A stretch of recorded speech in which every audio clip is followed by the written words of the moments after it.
अमेरिकी राष्ट्रपति Donald Trump का यह दावा सामने आया है कि ईरान में अमेरिका का अब तक का ऑपरेशन सफल रहा। अमेरिका ने पहले भी कई जंगें लड़ी, वो इतिहास में जाते नजर आए। पहले विश्व युद्ध में 1 साल 7 महीने तक जो जंग चली, अमेरिका ने जो जंग लड़ी, उसका जिक्र भी ट्रंप की तरफ से किया गया।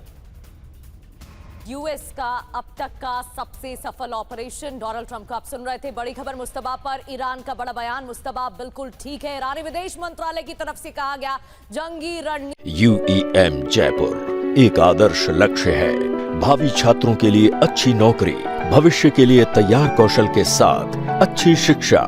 नीति की वजह से बाहर नहीं आए हैं, इसको लेकर लगातार सवाल भी उठ रहे थे कि तमाम पोस्ट तो सामने आ चुके हैं, लेकिन वो क्यों खुलकर सामने नहीं आ रहे। जिस तरीके से टॉप लीडरशिप का खात्मा हुआ, क्या ये एक वजह है? रणनीतिक मामले यहां पर निर्णय लिए जा रहे हैं, उसी को देखते हुए अभी तक वो बाहर खुलकर नहीं आए। विदेश मंत्रालय की तरफ से ये बात अब कही गई है कि मुस्तबा बिल्कुल ठीक है।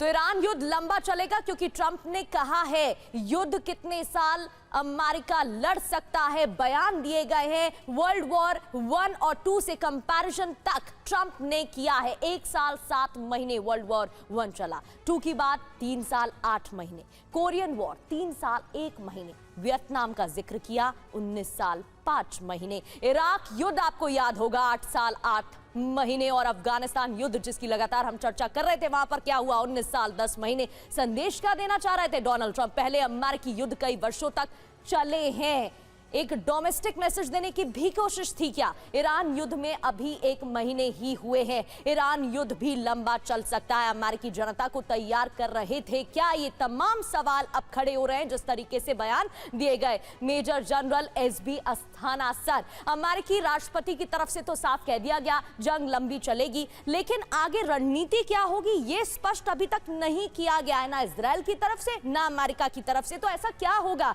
जिससे बाजार और अस्थिर ना हो? देखिए, अभी प्रेसिडेंट ट्रंप की समझ में नहीं आ रहा है कि इस लड़ाई से निकला कैसे जाए, क्योंकि उन्हें दिक्कत हो रही है अपने डोमेस्टिक ऑडियंस से। इसीलिए जो कुछ भी आज उन्होंने बोला वो अपने अमेरिकी जनता को समझाने के लिए था, और उनकी जो पॉपुलैरिटी कम हो रही है उसको किसी तरीके से उस पर लगाम लगाने के लिए था। अभी अगर आप देखिए लंबी जंग की जहाँ तक बात है, तो मैं वही चीज़ दोबारा से बताना चाहूँगा कि अफगानिस्तान ने भी लड़ाई 20 साल खींची है, वियतनाम ने भी लड़ाई बहुत लंबी खींची थी, और ईरान की ताकत अफगानिस्तान से कम नहीं है।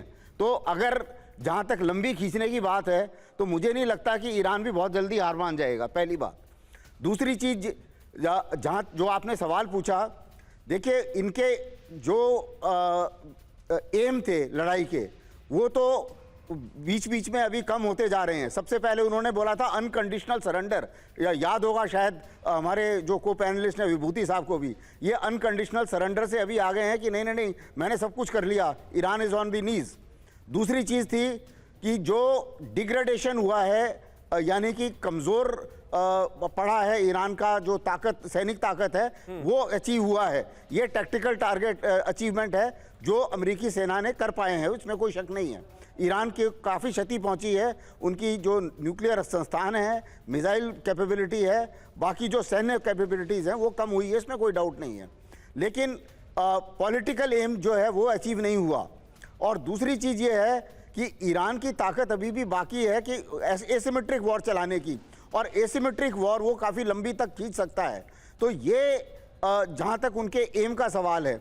अब आती है बात क्यों वो लंबा करना चाहते हैं और क्यों उन्हें भी अभी लग रहा है कि नहीं निकल पाएंगे बाहर। 3 कारण हैं। पहले इजराइल नहीं चाहता कि वो बाहर निकले। दूसरी चीज़, सऊदी अरेबिया ये चाह रहा है कि अभी आपने ये स्ट्रांग रिजीम बन गई है, रेडिकल रिजीम बन गई है, IRGC की कमांड चल रही है, ये हमारी जान नहीं छोड़ेंगे, तो इनको और कमज़ोर करो, नहीं तो हम मारे जाएंगे। तो वो भी प्रेशर डाल रहे हैं कि आप इनको और इनका क्या कहते हैं और क्षति पहुंचाइए। ठीक है। तीसरी चीज़ ये है, लास्ट चीज़ मैं बताना चाहूँगा कि ग्राउंड ऑपरेशन वो कर नहीं पा रहे हैं, और उन्हें लग रहा है, अभी उनको जनरलों ने भी बताया कि इतना नुकसान होने की उम्मीद है, इसलिए वो ये बोल रहे हैं कि यार हरमूज से मेरा कोई लेना देना नहीं है, जिसको चाहिए वो अपने आप खोले, क्योंकि हरमूज खोलने के के लिए हर एक आइलैंड के ऊपर कब्जा करना पड़ेगा, और हर एक आइलैंड को बिल्कुल कब्जा सही बात करने है। के लिए इस 50-60 हजार सैनिक काफी नहीं है। सही बात है। और ये असलियत जो है, इससे डोनाल्ड ट्रंप आज के संबोधन में वाकिफ भी नजर आ रहे हैं। अगर ये कहा जाए तो बिल्कुल गलत नहीं होगा, ये मेरी जिम्मेदारी नहीं है। कुल मिलाकर हॉर्मुज स्ट्रेट को लेकर जो जिम्मेदारी, जिसका बखान खुद डोनाल्ड ट्रंप अपने बयानों में मनीष करते हुए नजर आ रहे थे, अब उससे उन्होंने पल्ला झाड़ लिया है, ऐसा सीधे तौर पर नजर आ रहा है। लेकिन फिर भी उनके संबोधन की सबसे बड़ी खबर तो यही है मनीष कि जंग अभी लंबी चलेगी। क्या इजराइल डोनाल्ड ट्रंप के इस रुख से संतुष्ट नजर आ रहा है? क्योंकि इजराइल तो चाह ही रहा है कि जंग अभी चलती रहनी चाहिए, आगे बढ़नी चाहिए। इसमें कोई दो राय नहीं कि प्रेसिडेंट ट्रंप के इस संबोधन का सबसे अधिक, अगर आप कहें तो सबसे अधिक खुश होंगे इजराइल के प्रधानमंत्री बेंजामिन नेतन्याहू और उनके सरकार के लोग। उनके लिए आज की सुबह एकदम नई ताजगी वाली सुबह होगी, क्योंकि पिछले कई दिनों से उनके मन में ये चिंता थी, काफ़ी यहाँ पर इस बात को लेकर डिस्कशन हो रहे थे कि अगर प्रेसिडेंट ट्रंप ने ये इस युद्ध से अपने हाथ खींच लिए, जिसके वो पिछले कुछ दिनों से संकेत दे रहे थे, तो वैसी स्थिति में फिर इजराइल क्या करेगा? क्या इजराइल अकेले ये कार्रवाई करेगा? क्योंकि ये गाजा या लेबनान तो है नहीं जहाँ पर इजराइल अकेले कार्रवाई कर सकता है। तो वैसी स्थिति में अब जबकि उन्होंने 3 महीने के लिए और अगर आप कहें कि टॉपअप करवा लिया है इस जंग को, तो वैसी स्थिति में नेतन्याहू और उनकी सरकार के लिए तो इससे बड़ी खुशखबरी आज की सुबह कुछ और हो ही नहीं सकती है। लेकिन क्या इससे फिर इजराइल का अपना रणनीतिक पर्पस पूरा हो रहा है? तो इजराइल के दृष्टिकोण से देखें तो बिल्कुल हो रहा, क्योंकि जितना ईरान कमजोर होगा इतना इजराइल को लगेगा कि हम सुरक्षित हैं। हाँ, ये अलग बात है कि ये नैरेटिव कितना सही है कितना गलत है वो एक अलग प्रश्न है। लेकिन इस बीच में आप देखिए कि जब हम और आप बात कर रहे हैं हॉर्मुज स्ट्रेट की, तो 2 दिन पहले ही इजराइल के प्रधानमंत्री ने एक नया प्रपोजल दे दिया है, और वो प्रपोजल ये है कि अगर पूरी दुनिया हॉर्मुज स्ट्रेट से परेशान है, हॉर्मुज स्ट्रेट से, तो आप ऐसा कर सकते हैं कि सऊदी अरब से एक पाइपलाइन जो है रेड सी तक बिछाइए और फिर वो इजराइल तक लेकर आइए, और इजराइल से यूरोप और जहाँ भी भेजना है वहाँ तेल भेजते रहिए। तो अगर ऐसा हुआ तो फिर इजराइल एक नया एनर्जी हब के तौर पर होगा। तो यानी कि इजराइल के लिए चित भी मेरी पट भी मेरी। ईरान कमजोर हो गया तो भी फायदा होगा, ईरान हॉर्मुज स्ट्रेट की जगह पर कोई नया तेल रूट बना और इजराइल उसके केंद्र में हो गया तो भी फायदा होगा, और अमेरिका इजराइल के साथ का इस पूरे जंग में है। इससे तो इजराइल के लिए मिडिल ईस्ट में उसने ये बताया, यानी इजराइल के लिए कुल मिलाकर विन विन सिचुएशन नजर आ रही है। इजराइल अपने मकसद में कामयाब होता नजर आ रहा है।